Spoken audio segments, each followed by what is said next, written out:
కృష్ణానది తీరాన ఉన్న గోదావరిపురం అనే ఒక అందమైన పల్లెటూరు. ఆ ఊరిలో అన్నపూర్ణమ్మ అనే ఆవిడ వంటల్లో చాలా ప్రసిద్ధి చెందింది. ఆమె చేతి వంట తింటే ఎవ్వరైనా మెచ్చుకోవాల్సిందే. ఆమె కోడలు మాధవి కూడా వంటల్లో ఏమాత్రం తీసిపోదు. పట్నంలో పెరిగిన మాధవికి కొత్త రకం వంటకాలు పద్ధతులు తెలుసు. వీరిద్దరి మధ్య వంటల విషయంలో ఎప్పుడూ ఒక చిన్నపాటి ఆరోగ్యకరమైన పోటీ ఉంటూనే ఉంటుంది. అన్నపూర్ణమ్మ కొడుకు మాధవి భర్త అయిన సుందరం ఈ ఇద్దరి మధ్య నలిగిపోతూ ఇద్దరి వంటల్ని ఆస్వాదిస్తూ ఉంటాడు. ఒకరోజు ఉదయం అన్నపూర్ణమ్మ తన ఇంటి వరండాలో కూరగాయలు తరుక్కుంటూ ఉండగా మాధవి అక్కడికొచ్చింది. అత్తయ్య, ఈరోజు ఊర్లో రుచి మహోత్సవం జరుగుతుంది కదా, ఈ సంవత్సరం కూడా మీరే మొదటి బహుమతి గెలుచుకుంటారని ఊరంతా అనుకుంటున్నారు తెలుసా? అందులో సందేహమేముంది మాధవి, నా చేతిలో ఉన్న అమృత హస్తం గురించి నీకు తెలియనిదా? 30 ఏళ్లుగా బహుమతి నా చేతిలోనే ఉంది. మా అమ్మ నాన్నల కాలం నాటి పద్ధతులతో నేను చేసే గుత్తి వంకాయ కూర, పనస పొట్టు కూర ముందు ఏ వంటకాలైనా దిగదుడుపే. అది నిజమే అత్తయ్య, మీ వంటల రుచి అద్భుతం. కానీ ఈసారి నేను కూడా పోటీలో పాల్గొందామని అనుకుంటున్నాను. నా కొబ్బరి అన్నం, మామిడికాయ తురుము పచ్చడి కూడా చాలా బాగుంటాయి కదా. ఓహో, పట్నం వంటలు పల్లెటూరి పసందును దాటేస్తాయా? సరే సరే, నువ్వు కూడా పాల్గొను. అత్త చేతి రుచి గొప్పదో, కోడలి చేతి రుచి గొప్పదో ఈ రోజు ఊరి జనం నిర్ణయిస్తారు. ఇంతలో సుందరం ఆదరబాదరాగా ఇంట్లోకొచ్చాడు. అతని ముఖంలో ఏదో ఆందోళన కనిపిస్తోంది. అమ్మా మాధవి, ఊరి పెద్దగారు రచ్చబండ దగ్గర ఒక పెద్ద ప్రకటన చేశారు. ఈసారి వంటల పోటీ మామూలుగా జరగదట. ఏమైందిరా సుందరం, వంటల పోటీలో కొత్తగా మారేదేముంటుంది? ఉప్పు కారం ఏమైనా తగ్గించమన్నారా? అది కాదమ్మా, నిన్న రాత్రి ఊరి గుడిలో గాలివాన వచ్చింది కదా, అందుకని కొండదేవతకు శాంతి చేయాలని ఊరి పెద్దలు నిర్ణయించారు.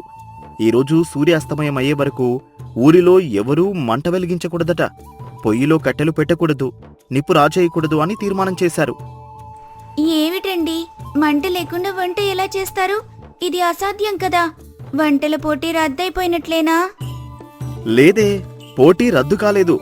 మంట, నిప్పు ఏమీ వాడకుండానే వంట చేసి చూపించాలట. ఎవరైతే మంట లేకుండా అద్భుతమైన వంటకం చేస్తారో వాళ్ళకే ఈసారి స్వర్ణ గరిటే బహుమతి ఇస్తారట. మంట లేకుండా వంట? మా తాతల కాలంలో ఇలాంటి ఒక పద్ధతి ఉండేదని విన్నాను. అవును, నాకు గుర్తుంది.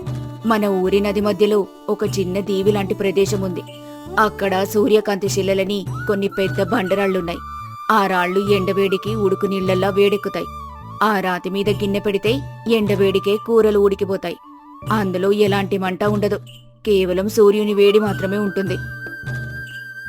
అద్భుతం అత్తయ్య, ఎంత మంచి ఉపాయం చెప్పారు. అయితే మనం వెంటనే మన వస్తువులన్నీ తీసుకుని ఆ నది మధ్యలో ఉన్న దీవికి వెళ్దాం. నేను కూడా సూర్యకాంతి శిల మీద నా వంటలు చేస్తాను. అయితే నేను వెళ్ళి పడవ వాడిని మాట్లాడి వస్తాను. మీరిద్దరూ మీకు కావాల్సిన కూరగాయలు, గిన్నెలు సర్దుకోండి. ఒక గంట తర్వాత అన్నపూర్ణమ్మ, మాధవి ఇద్దరు తమ వంట పాత్రలు, కూరగాయల బుట్టలతో పడవలో ప్రయాణించి నది మధ్యలో ఉన్న ఆ చిన్న దీవికి చేరుకున్నారు. చుట్టూ నీరు, మధ్యలో ఇసుక తిన్నెలు, అక్కడక్కడున్న పచ్చని మొక్కలతో ఆ ప్రదేశం చాలా ప్రశాంతంగా ఉంది. ఆకాశంలో సూర్యుడు ప్రకాశిస్తున్నాడు. చూసావా మాధవి, అవే ఆ సూర్యకాంతి శిలలు. ఉదయం నుండి సూర్యుడి వేడిని గ్రహించి ఎంత వేడిగా ఉన్నాయో చూడు. వీటి మీద ఏ గిన్నె పెట్టినా నిమిషాల్లో వేడెక్కుతుంది. నిజమే అత్తయ్య, రాయి మీద చెయ్యి పెడితేనే వేడి తెలుస్తోంది. ఇక్కడ మనం నిప్పు వాడాల్సిన పనే లేదు. ప్రకృతి మనకు ఎంత మంచి వనరుల్ని ఇచ్చిందో కదా. సరే, మాటలు కట్టిపెట్టి పనులు మొదలుపెట్టు. నేను ఈ రాతి మీద ఒకవైపు గుత్తి వంకాయ కూరకు సిద్ధం చేసుకుంటాను. నువ్వా పక్కన నీ వంట మొదలుపెట్టు. చూద్దాం ఎవరు ముందు చేస్తారో. సరే అత్తయ్య, నేను ముందుగా కొబ్బరన్నానికి కావాల్సిన బియ్యాన్ని నీళ్లల్లో నానబెడతాను. ఆ తర్వాత కూరగాయలు కోసుకుంటాను. అత్తయ్య, అసలు ఈ సూర్యకాంతి శిలల గురించి మీకెలా తెలిసింది? నేను పట్నంలో ఎన్నో పుస్తకాలు చదివాను, కానీ ఇలాంటి అద్భుతం గురించి ఎక్కడా వినలేదు. చదువుల వల్ల అన్ని తెలియవు మాధవి, కొన్ని అనుభవాల వల్ల, పెద్దల మాటల వల్ల తెలుస్తాయి. నేను చిన్న వయసులో ఉన్నప్పుడు మా నానమ్మ నాతో ఒక మాట చెప్పేది. పూర్వం మునులు, ఋషులు అడవుల్లో తపస్సు చేసుకునేటప్పుడు మంటను వెలిగించేవారు కాదట. ప్రకృతికి ఎలాంటి హాని జరగకూడదని ఇలాంటి సూర్యకాంతి శిలల మీదే వారి ఆహారాన్ని వండుకునేవారట. ఆ మాట నాకు ఎన్నాళ్లకు గుర్తొచ్చింది. నిజంగా పెద్దల మాటలు ఎప్పటికీ వజ్రాల్లాంటివే అత్తయ్య. వారి అనుభవం ముందు ఏ పుస్తకాలైనా తక్కువే. ఇద్దరూ ఆ నది దీవిలో కూర్చుని వంట పనులు మొదలుపెట్టారు. మంట లేకపోవడం వల్ల పొగగాని మసిగాని లేదు. కేవలం కూరగాయలు తరుముతున్న శబ్దం, నది నీటి అలల శబ్దం మాత్రమే వినిపిస్తున్నాయి. అత్తయ్య, గుత్తి వంకాయలోకి మీరు మసాలా ఎలా తయారు చేస్తున్నారు? ఎప్పుడూ మీ కూర గుమగుమలాడిపోతుంది. ఈరోజు ఆ రహస్యమేంటో చెప్పొచ్చు కదా. అదొక పెద్ద రహస్యమేమీ కాదే. వేరుశనగ పప్పులు, ధనియాలు, జీలకర్ర, కాస్త నువ్వులు ఎండలో బాగా ఆరబెట్టి పొడి చేస్తాను. అందులో కాస్త చింతపండు రసం, బెల్లం తురుము కలుపుతాను. అదే ఈ కూరకు అసలైన రుచినిస్తుంది. ఈ సూర్యకాంతి శిల మీద ఆ మసాలా వేగుతుంటే వచ్చే వాసనకే సగం ఆకలి తీరిపోతుంది. సరే కాని, నువ్వా కొబ్బరన్నం ఎలా చేస్తున్నావో చెప్పనేలేదు. ఊరికే కొబ్బరి తురుము కలుపుతావా ఏంటి? లేదత్తయ్యా, ఇందులో ఒక చిన్న కిటుకుంది. కేవలం కొబ్బరి తురుము వేస్తే ఆ రుచి రాదు. లేత కొబ్బరిని బాగా రుబ్బి ఒక స్వచ్ఛమైన వస్త్రంలో వేసి గట్టిగా పిండితే చిక్కటి కొబ్బరి పాలొస్తాయి. ఆ పాలల్లో కొద్దిగా యాలకులు, లవంగాలు వేసి బియ్యాన్ని ఉడికిస్తే అన్నం మెత్తగా కమ్మటి సువాసనతో తయారవుతుంది. ఇదంతా మా అమ్మమ్మ నాకు నేర్పించిన పద్ధతి. భలేదానివే, పట్నంలో పెరిగిన మన పాత పద్ధతుల్ని మర్చిపోలేదన్నమాట. నీ కొబ్బరి పాల అన్నం వాసన ఇక్కడి వరకు గుమగుమలాడుతోంది. నేను కూడా ఈరోజు మామిడికాయ, పచ్చిమిర్చి, అల్లం కలిపి ఒక ప్రత్యేకమైన పచ్చడి చేస్తున్నాను. దీన్ని నేను ఎండలోనే ఊరబెడతాను. సూర్యుడి వేడికి మామిడికాయ ముక్కలు మెత్తబడి అల్లం ఘాటు దానికి పట్టి రుచి అద్భుతంగా ఉంటుంది. వింటుంటేనే బాగుందే. సరే, నా గిన్నె రాతి మీద పెట్టాను. అందులో కాస్త నూనె వేశాను చూడు. మంట లేకపోయినా నూనె ఎలా వేడెక్కిందో. అవునత్తయ్య, నేను కూడా నా పాత్రను ఈ రాతి మీద పెట్టాను. నీళ్లు మరిగిపోతున్నాయి. నా బియ్యం ఇందులో వేస్తున్నాను. సేపటికి సుందరం పడవలో ఆ దీవికి చేరుకున్నాడు. ఇద్దరూ వంట చేస్తున్న విధానాన్ని చూసి ఆశ్చర్యపోయాడు. అతను ఉత్సాహంగా వచ్చి ఆ రాతిని పట్టుకోవాలని చూశాడు. అమ్మో, ఈ రాయి ఇంత వేడిగా ఉందేమిటి? నా చెయ్యి కాలిపోయేలా ఉంది. మంట లేకపోయినా దీనికి ఇంత వేడెక్కడి నుండి వచ్చింది? అదేరా సూర్యభగవానుడి మహిమ. ఉదయం నుండి ఎండను తనలో దాచుకుని ఇప్పుడా వేడిని మన వంటకిస్తోంది. నువ్వు ముందా చెయ్యి పక్కకు తీ. వంట ఇంకా పూర్తి కాలేదు. అబ్బా, ఏమిటా వాసన? నది అవతలి ఒడ్డుకు కూడా వస్తోంది. అమ్మా, మాధవి, మీ వంటలు అయిపోయాయా? నా కడుపులో ఎలుకలు పరిగెడుతున్నాయమ్మా. ఉదయం నుండి ఏమీ తినలేదు. అప్పుడే అయిపోలేదట్రా వెదవ. ఇంకా కాస్త ఉడకాలి. ఈ సూర్యకాంతి శిల వేడి నిలకడగా ఉంటుంది, కాని పొయ్యి మంటంత వేగంగా ఉండదు. నెమ్మదిగా ఉడికితేనే కూరగాయల్లోని అసలైన రుచి బయటకొస్తుంది. అవునండి, కొంచెం ఓపిక పట్టండి. రుచికరమైన భోజనం కోసం కాస్త నిరీక్షణ తప్పదు. ఈ పద్ధతిలో వంట చేయటం నాకు చాలా కొత్తగా, ఆనందంగా ఉంది. మంట లేదు, పొగలేదు, చాలా ప్రశాంతంగా ఉంది. మరి పోటీ సంగతేమైంది? అత్త వంట గెలుస్తుందా, కోడలి వంట గెలుస్తుందా? అది ఊరి పెద్దలు చెప్పాలి. నా గుత్తి వంకాయ కూర చూడు, ఎంత అందంగా ఉడికిందో. నూనె పైకి తేలి రంగు భలే వచ్చింది కదూ. నా కొబ్బరిన్నం కూడా చూడండి అత్తయ్య, పొడి పొడిగా ముత్యాల్లా ఎలా ఉడికిందో. దాని పక్కన నా మామిడికాయ తురుము పచ్చడి సిద్ధంగా ఉంది. అన్నపూర్ణమ్మ మాధవి చేసిన వంటలను గమనించింది. ఆమెకు ఆ కొబ్బరి అన్నం వాసన చాలా నచ్చింది. అలాగే మాధవికి అన్నపూర్ణమ్మ చేసిన గుత్తి వంకాయ కూర చూడగానే నోరూరుతోంది. మాధవి, ఒక పంచేద్దామా? ఏంటత్తయ్యా? నేను చేసిన గుత్తి వంకాయ కూరకు కాస్త కొబ్బరి రుచి తోడైతే బాగుంటుందనిపిస్తుంది. నువ్వు చేసిన కొబ్బరి అన్నానికి నా కూరైతే సరైన జత అవుతుంది. మనమిద్దరం ఎందుకు పోటీ పడాలి? నీ వంటను నా వంటను కలిపి వడ్డిస్తే ఎలా ఉంటుంది? నిజంగా నా అత్తయ్య, మీ చేతి వంటతో నా వంటను కలపడానికి మీరు ఒప్పుకుంటున్నారా? ఇది నాకు చాలా సంతోషంగా ఉంది. భలే భలే, అత్తా కోడళ్ళు ఇద్దరు ఒకటయ్యారన్నమాట. అయితే ఈసారి ఊరి పెద్దలకు విందు భోజనం దొరకడం ఖాయం.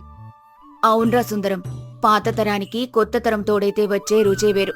నేను చేసిన సాంప్రదాయక వంకాయ కూరలో మాధవి చేసిన పచ్చడిలోని అల్లం ఘాటు, కొబ్బరి అన్నం తీయదనం కలిస్తే ఆ రుచికి పేరు పెట్టడం కూడా కష్టమే. అయితే అత్తయ్య, నేను నా కొబ్బరి అన్నాన్ని ఒక పెద్ద ఆకులో పరిచి మధ్యలో మీరు చేసిన గుత్తి వంకాయను అందంగా పేరుస్తాను. దాని చుట్టూ నా మామిడికాయ పచ్చడిని అలంకరిస్తాను. సరే మాధవి, దానికి గోదావరి స్వర్ణ కలశమని పేరు పెడతాం. మంట లేకుండా కేవలం ఎండవేడికి ఉడికిన అద్భుతమైన వంటకమిది. ముగ్గురూ కలిసి తమ వంట పాత్రలను తీసుకుని పడవలో తిరిగి ఊరికి చేరుకున్నారు. సాయంత్రం వేళ ఊరి రచ్చబండ దగ్గర జనమంతా గుమిగూడారు. ఎవరికి వారు తాము ఎండలో ఎండపెట్టి వేసిన వడియాలు, చల్లని మజ్జిగ, నానబెట్టిన పప్పులు తీసుకొచ్చారు. కాని మంట లేకుండా వండిన వేడివేడి వంటకం ఎవ్వరూ తీసుకురాలేదు. అప్పుడు ఊరి పెద్ద పక్కన్నే ఉన్న రంగమ్మ అనే ఆవిడ నీరసంగా మాట్లాడుతూ, ఏంటో పెద్దయినా ఈ వింత నియమం. ఉదయం నుండి మంట లేక, వేడి అన్నం లేక కడుపు మాడిపోతుంది. నేను కేవలం అటుకులు, బెల్లం కలిపి తీసుకొచ్చాను. ఇది తప్ప నాకేమీ తోచలేదు. అప్పుడే సోమయ్య అనే మరో రైతు మాట్లాడుతూ, నా పరిస్థితి అంతే రంగమ్మ. నేను తోటలో నుండి కొన్ని జామకాయలు, అరటి పండ్లు కోసుకుని వచ్చాను. మంట లేకుండా వంట చేయడం మన వల్ల ఎక్కడవుతుంది? ఈరోజు ఈ స్వర్ణగరిటే ఎవరికీ దక్కదేమో. అలా నిరాశపడకండి. మన ఊరిలో ఎంతో మంది ప్రతిభావంతులు ఉన్నారు. ఎవరైనా ఒకరు ఖచ్చితంగా ఏదో ఒక దారి కనిపెట్టే ఉంటారు. అందరూ వచ్చారు కదా, మరి మన నియమం ప్రకారం మంట లేకుండా వేడి వంటకం ఎవరైనా చేశారా? ఎవరైనా సూర్యభగవానుడి వేడిని వాడుకున్నారా? అన్నపూర్ణమ్మ, మాధవి ఇద్దరూ ముందుకొచ్చారు. వారి చేతిలో ఉన్న పెద్ద ఇత్తడి పళ్ళెం, దానిపై అరిటాకుతో కప్పబడి ఉన్న వంటకం ఉంది. మేము చేశాం పెద్దాయనా. నది మధ్యలో ఉన్న సూర్యకాంతి శిలల మీద ఎండవేడితో వండిన గోదావరి స్వర్ణ కలశమిది. ఇందులో నా వంకాయ కూర, నా కోడలి మాధవి కొబ్బరన్నం కలిసున్నాయి. అప్పుడు ఊరి పెద్ద ఆ అరిటాకును తీశాడు. అందులోంచి వచ్చిన సువాసన ఊరంతా వ్యాపించింది. మంట వాడకుండానే ఆహారం అంత చక్కగా ఉడకటం చూసి అందరూ ఆశ్చర్యపోయారు. ఊరి పెద్ద ఒక స్పూనుతో ఆ వంటకాన్ని తీసుకుని రుచి చూశాడు. ఆయన కళ్ళు ఆనందంతో మూసుకున్నాయి. నెమ్మదిగా నములుతూ ఆ రుచిని ఆస్వాదించటం మొదలుపెట్టాడు. దీని వాసన చూస్తుంటేనే సగం ప్రాణం లేచేస్తోంది. అద్భుతం, మహాద్భుతం. అన్నపూర్ణమ్మ, నీ వంకాయ కూర రుచి గురించి నాకు తెలుసు. అందులోని మసాలా ఘాటు, వంకాయ మెత్తదనం అలానే ఉన్నాయి. కాని దానికి నీ కోడలు చేసిన కొబ్బరన్నంలోని తీయదనం, ఆ అల్లం మామిడికాయ పచ్చడిలోని పులుపు ఒక కొత్త అమృతాన్ని సృష్టించాయి. ప్రతి ముద్దలోనూ ఎన్నో రుచులు పలుకుతున్నాయి. ఎండవేడికి ఉడకడం వల్ల ఇందులో ప్రకృతి సహజమైన రుచి ఏమాత్రం చెడిపోలేదు. ఇది కేవలం వంట కాదు, మీ అత్తా కోడళ్ళ మధ్య ఉన్న ప్రేమ, అవగాహనకు నిదర్శనం. అవును పెద్దాయనా, మా ఇంట్లో ఇప్పుడు పాత కొత్త 2 తరాల రుచులు కలిసిపోయాయి.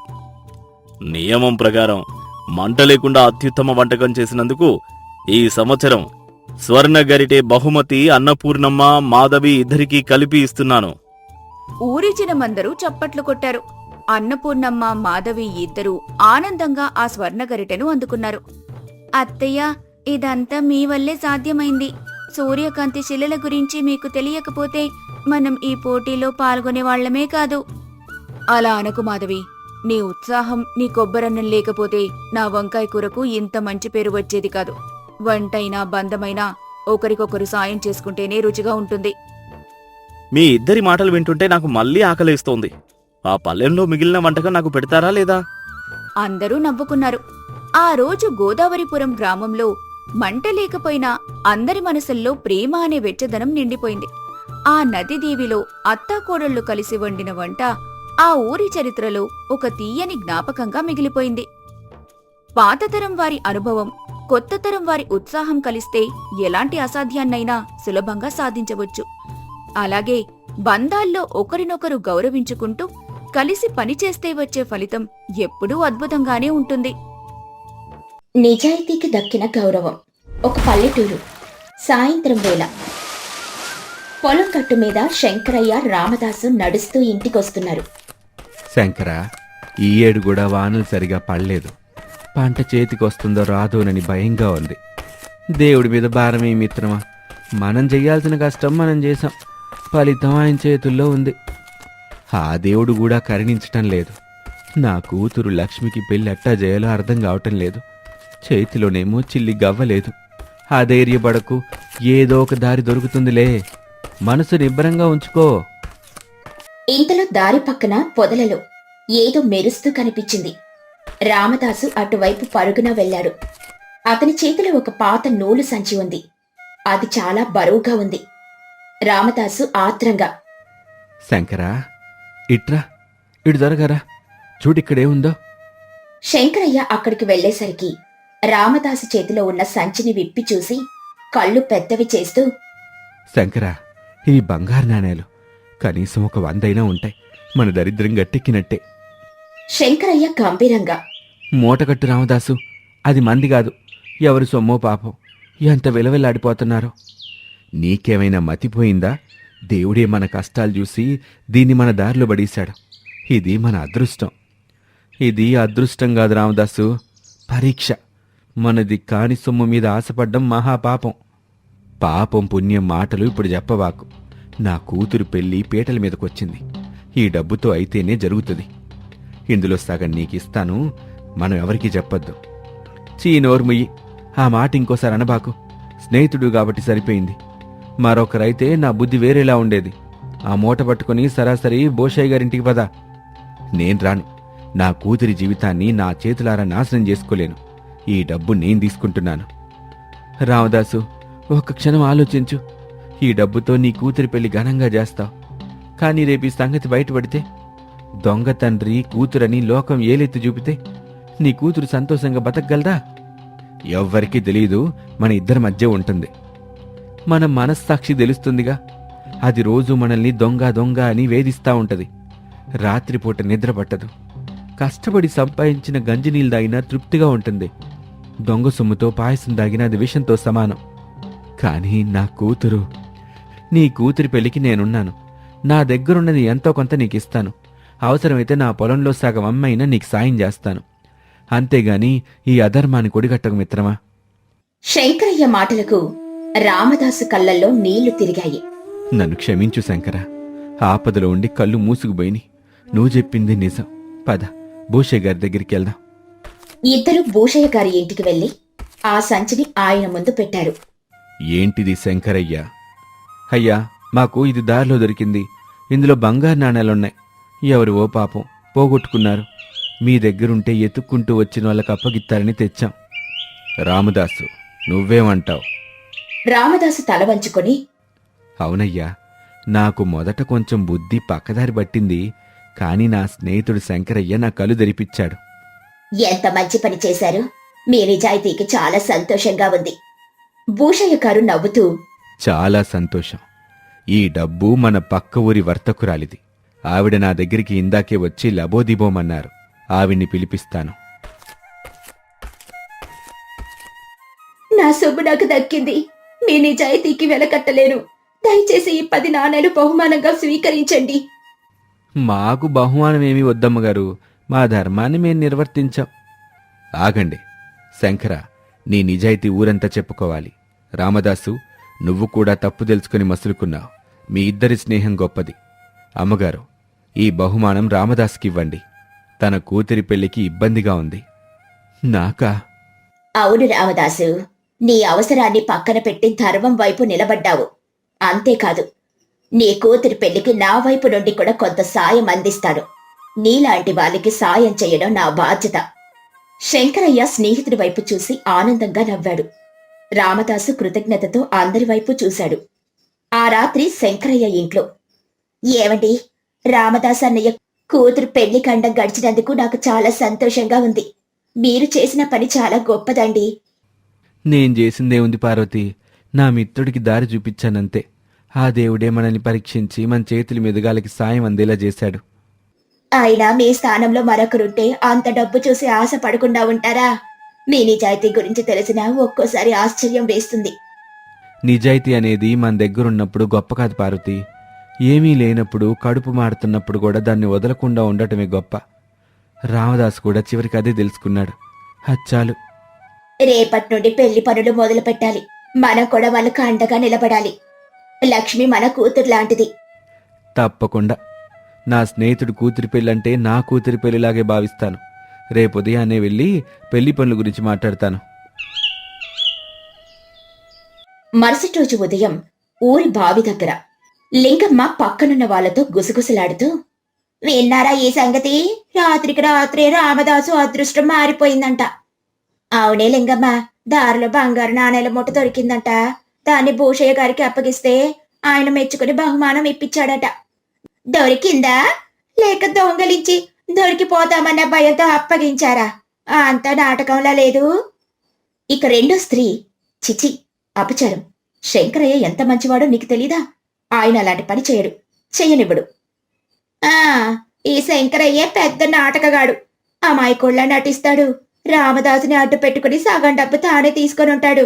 లేకపోతే అడగగానే గౌరమ్మ గారు అంత సాయం ఎందుకు చేస్తారు?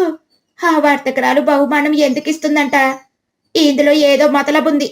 రామదాసు ఇంట్లో భార్యతో ఆనందంగా, చూసావా సీతమ్మ, ఆ దేవుడు మనల్ని కరుణించాడు. మన లక్ష్మి పెళ్లి ఎంత ఘనంగా జరుగుతుందో. శంకరయ్య రూపంలో ఆ దేవుడే నాకు సాయం చేశాడు.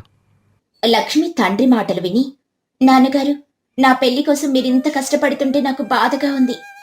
సీతమ్మ, అదేంటమ్మా, నిన్ను రాణిలా అత్తారింటికి పంపించడం మా బాధ్యత. నీకు ఏ లోటు రాకూడదు. ఇంతలో శంకరయ్య అక్కడికొచ్చాడు. ఏంటి మిత్రమా, పెళ్లి పనులు ఎంతవరకు వచ్చాయి? నువ్వు వచ్చావా శంకరా? రా కూర్చో. ఇంకేమీ మొదలు పెట్టలా. రేపు పట్నం వెళ్ళి అమ్మాయికి బట్టలు నగలు కొనాలి. నువ్వు కూడా నాతో పాటు రావాలి. తప్పకుండా వస్తాను. ముందు శుభలేఖలు వచ్చేయించాలి, బంధువులందరినీ పిలవాలిగా. అప్పుడే బావి దగ్గర మాటలు విన్నా ఒక ఆవిడ వచ్చి లింగం అన్న మాటలన్నీ రామదాసుతో చెప్పింది. రామదాసు కోపంతో రగిలిపోతూ, దానికెంత ధైర్యం? నా స్నేహితుణ్ణి నన్ను దొంగలంటుందా? దాని సంగతేంటో చూస్తాను. శంకరయ్య రామదాసును ఆపి, ఆగు మిత్రమా, ఆవేశం పనికిరాదు. కుక్క కాటికి చెప్పు దెబ్బ అన్నట్టు దాని మాటలకి మనం స్పందిస్తే మన స్థాయి తగ్గిపోద్ది. కానీ శంకరా, అది మన నిజాయితీని శంకిస్తోందిగా. ఊరంతా పాకితే మన పరువేం కావాలి? రేపు పెళ్లివాళ్ళు వింటే ఏమనుకుంటారు? నిజం నిప్పులాంటిది రామదాసు. దాన్నెవ్వరూ ఎక్కువసేపు దాచలేరు. మనం ఏ తప్పు చేయనప్పుడు భయపడాల్సిన పని లేదు. మన పని మనం చేసుకుంటూ పోదాం. దాన్నోరు అదే మూతపడుతుంది. సీతమ్మ తన భర్తతో, అవునండి, శంకరయ్య అన్నయ్య చెప్పింది నిజమే. మనం ఇప్పుడు లక్ష్మి పెళ్లి పనుల మీద దృష్టి పెట్టాలి. కొన్ని రోజుల తర్వాత పెళ్లి కొడుకు తల్లి కాంతమ్మ గారు కొందరు బంధువులతో కలిసి రామదాసు ఊరికి వచ్చారు. అమ్మగారు, నేను పెళ్లి కొడుకు తల్లిని, కాంతమ్మను. రామదాసు గారి అమ్మాయిని మా అబ్బాయికి చేసుకోవాలని నిశ్చయించాము. రండి కాంతమ్మ గారు, మీకు తెలియనిదేముంది? రామదాసు కుటుంబం చాలా మంచిది. అది సరేనమ్మా, కాని మాకొక విషయం తెలిసింది. రామదాసుకు కూతురు పెళ్లి చేయడానికని డబ్బు లేకుంటే హఠాత్తుగా ఎక్కడి నుండొచ్చిందా డబ్బు? ఏదో దొరికిన మూట గొడవ అంటున్నారు. దొంగ సొమ్ముతో మా ఇంట్లో అడుగు పెట్టే సంబంధం మాకొద్దు. ఆగండి కాంతమ్మ గారు, ఎవరో పనికి మాలిన వాళ్ళు చెప్పిన మాటలు విని ఒక మంచి సంబంధాన్ని చెడగొట్టుకోకండి. ఏం జరిగిందో నేను వివరిస్తాను. గౌరమ్మ గారు జరిగిందంతా చెప్పారు. కాని కాంతమ్మకు నమ్మకం కుదరలేదు. మీరు గ్రామ పెద్ద భార్యగా అతడికి వత్తస పలుకుతున్నారేమో. మాకు పూర్తి నిజం తెలియాలి. అయితే రేపు ఉదయం పంచాయతీ పెడదాం. ఊరి ప్రజలందరి ముందు నిజానిజాలు తేలుద్దాం. అప్పుడు మీరే నిర్ణయం తీసుకోండి. మరుసటి రోజు పంచాయతీ. లింగమ్మ, ఇటురా. రామదాసు మీద నువ్వు చేసిన ఆరోపణలు అందరి ముందు చెప్పు. లింగమ్మ ధైర్యంగా, నేనన్న దాంట్లో అబద్ధం లేదులే. కట్టుబట్టలతో ఉన్న రామదాసుకు రాత్రికి రాత్రి బంగారు నాణేలు ఎలా వస్తాయి? ఇది దొంగ సొమ్ము కాకపోతే మరేమిటంట? శంకరయ్య అంట చూసుకుని వీళ్ళు ఈ నాటకం ఆడుతున్నారు. పార్వతి కోపంగా ముందుకొచ్చి, నోరు మూయి లింగమ్మ. నీ కళ్ళతో నువ్వు వాళ్ళని దొంగతనం చేయగా చూసావా? నా భర్త నిజాయితీ గురించి నీలాంటి వాళ్ళు మాట్లాడతారా? అవును, పేదవాళ్ళం కావచ్చు, కాని మాకు ఆత్మాభిమానం ఉంది. ఒక్కరి సొమ్ము ఆశించే బతుకులు మావి కావు. నా కూతురికి దొంగ సొమ్ముతో పెళ్లి చేసేంత నీచురాలిని కాదు. అందరూ శాంతించండి. కాంతమ్మ వైపు తిరిగి, చూశారా, ఇది పరిస్థితి. ఇప్పుడు నేను అసలైన సాక్షిని పిలిపిస్తాను. భూషయ్య గారి పిలుపు మేరకు పక్క ఊరి వర్తకురాలు పంచాయతీకి వచ్చింది. అందరికీ నమస్కారం. అమ్మగారు, దయచేసి ఆ రోజు ఏం జరిగిందో, ఈ డబ్బు ఎవరిదో, మీకు ఎలా చేరిందో వివరించండి. వర్తకురాలు జరిగిందంతా వివరిస్తూ, ఆ రోజు నేను పొరపాటున నా డబ్బు మూటను జార విడుచుకున్నాను. నా ప్రాణం పోయినంత పనైంది. అప్పుడే భూషయ్య గారు కబురు పంపారు. వచ్చి చూస్తే నా మూట నా కళ్ళ ముందుంది. ఈ ఇద్దరు మహా మనుషులు దాన్ని నాకు అప్పగించారు. నేను బహుమానం ఇస్తానంటే వద్దన్నారు. భూషయ్య గారు చెప్పగా రామదాసు గారి కూతురి పెళ్లి కష్టంలో ఉందని తెలిసి నా వంతుగా ఆ బహుమానం వారికిచ్చాను. వీరు దొంగల కాదు, దైవ సమానులు. లింగమ్మ ముఖం పాలిపోయింది. కాంతమ్మ సిగ్గుతో తలదించుకుంది. కాంతమ్మ, నన్ను క్షమించి చెల్లెలా. ఎవరో చెప్పిన మాటలు విని నిన్ను నీ కుటుంబాన్ని అనుమానించారు. లక్ష్మి లాంటి గుణవంతురాలు నా ఇంటికి కోడలిగా రావడం నా అదృష్టం. ఈ సంబంధం నాకు కావాలి. భూషయ్య గారు లింగమ్మతో, చూశావా, నీ అసూయ ఒక పెళ్లిని ఆపేసేంత పనిచేసింది. నిజాయితీ పరుల మీద నిందలు వేసినందుకు నువ్వు గ్రామ బహిష్కరణకు అర్హురాలివి. కాని శంకరయ్య మంచితనం చూసి నిన్ను క్షమించి వదిలేస్తున్నాను. ఇంకోసారి ఇలాంటి పని చేస్తే ఊళ్ళో అడుగు పెట్టనివ్వను. లింగమ్మ తల వంచుకుని అక్కడి నుండి వెళ్లిపోయింది. కొన్ని రోజుల తర్వాత లక్ష్మి పెళ్లి చాలా ఘనంగా జరిగింది. రామదాసు కన్నీళ్లతో, శంకర, నీకెన్ని కృతజ్ఞతలు చెప్పాలో నాకు తెలియటం లేదురా. నువ్వు నా కూతురి పెళ్లి చేయటమే కాదు, నా పరువుని, నా ఆత్మగౌరవాన్ని కాపాడావు. నువ్వు నా స్నేహితుడివి కాదురా, నా దేవుడివి. చి, మళ్ళీ అదే మాటేంట్రా? స్నేహితుడికి స్నేహితుడు సాయం చేసుకోవటంలో దేవుడు ఎక్కడి నుంచి వచ్చాడు? నీ కూతురు సంతోషంగా ఉండడమే నాకు ముఖ్యం. పార్వతి, ఇలాంటి తోడు దొరకడం నా అదృష్టం. కష్టకాలంలో ధైర్యం చెప్పి మమ్మల్ని నిలబెట్టావు. పార్వతి నవ్వుతూ, ఆడవాళ్లకు ఆడవాళ్లే అండగా ఉండాలి కదా సీతమ్మ. చూడు, మన లక్ష్మి ఎంత సంతోషంగా ఉందో. ఒకరికొకరు తోడుగా ఉంటే ఎలాంటి కష్టాన్నైనా ఎదుర్కోవచ్చు. మన గౌరవాన్ని మనమే కాపాడుకోవాలి.